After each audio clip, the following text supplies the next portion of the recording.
పేరు సంధ్య సార్. చెప్పమ్మా, నువ్వు స్కూల్ ఎక్కడ చదువుకున్నావమ్మా? సార్ నేను స్కూలింగ్ సహాయమాత స్కూల్ ముదినేపల్లిలో చదివాను సార్. తర్వాత 10th 10/10 రావడం వల్ల IIIT శ్రీకాకుళంలో నా inter plus BTech 6 years integrated course అక్కడే కంప్లీట్ చేశాను సార్. 2023లో నేను బీటెక్ గ్రాడ్యుయేషన్ చేశాను ఈసీఈలో. తర్వాత నేను 2024 అంతా కూడా బ్యాంక్ నోటిఫికేషన్స్లో ఎగ్జామ్స్ రాసి ఇప్పుడు ఆ ఎగ్జామ్స్లో ఒక గవర్నమెంట్ జాబ్ తెలంగాణ గ్రామీణ బ్యాంక్లో సెలెక్ట్ అయ్యాను. ఇంకా ఒక three officer scales interviews attend అయ్యాను. IBPS PO, Indian bank local bank officer and ఇప్పుడు union bank local bank officer ఇంటర్వ్యూకి వెళ్తున్నాను. ఇంకా IBPS క్లర్క్ కూడా రాశాను. ఆ 2 రిజల్ట్స్ నెక్స్ట్ ట్యూస్డే వస్తాయి. అవి చాలా బాగా రాశాను. మా పేరెంట్స్ ముందు నుంచి నన్ను గవర్నమెంట్ జాబ్లోనే కొట్టాలి అని నన్ను ఎంతో ఎంకరేజ్ చేశారు. మా ఊర్లో ఫస్ట్ గవర్నమెంట్ జాబ్ మా ఊర్లో మా కాలనీలో నేనే ఫస్ట్ టైం. అండ్ మాది చెన్నూరు కొత్త హరిజనవాడ పెడ నియోజకవర్గం సార్.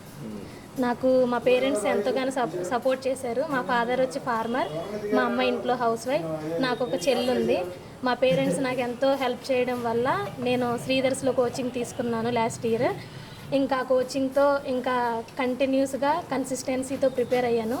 సిలబస్ నేర్చుకునేసరికి ఈ గవర్నమెంట్ జాబ్స్ క్రాక్ చేయడానికి నాకు హెల్ప్ఫుల్ అయ్యింది. ఏంటమ్మా నీ గోల్ ఏంటమ్మా? నా గోల్ వచ్చి బ్యాంక్లో ఒక మంచి మేనేజర్ పోస్ట్ కొట్టి మా ఊర్లో నాలాగే ఎవరైతే ఆడపిల్లలు ఓన్లీ ఆడపిల్లల ఫ్యామిలీస్ ఉంటాయో అలాంటి ఫ్యామిలీస్కి ఒక ఇన్స్పిరేషన్గా ఒక మోటివేషన్గా ఉండి వాళ్ళకి హెల్ప్ చేయాలనేది. మేమిద్దరం వచ్చేసి ఆడపిల్లలు, నేను చెల్లి. సో అందరూ కూడా నా ఆడపిల్లలకు చదివేందుకు పెళ్లి చేసేవచ్చు కదా అని ఎంతో డిమోటివేట్ చేసేవాళ్ళు. కానీ మా పేరెంట్స్ ఎక్కడా కూడాను అలా అనకుండా మీరే మా కొడుకులైన కూతుర్లైనా అని ఎంతగానో సపోర్ట్ చేశారు. నా యొక్క సక్సెస్ అయినా ఏదైనా కానీ ఆడపిల్లల ఫ్యామిలీస్కి ఎంకరేజ్మెంట్ లాగా ఉండాలి. ఆడపిల్లలు ఓన్లీ కిచెన్ ఇంట్లో పనులు మాత్రమే కాకుండా బయటికి రావాలి, జాబ్స్ కొట్టాలి, ఎవరి కాళ్ళ మీద వాళ్ళు ఉండాలనేదే నా యొక్క గోల్.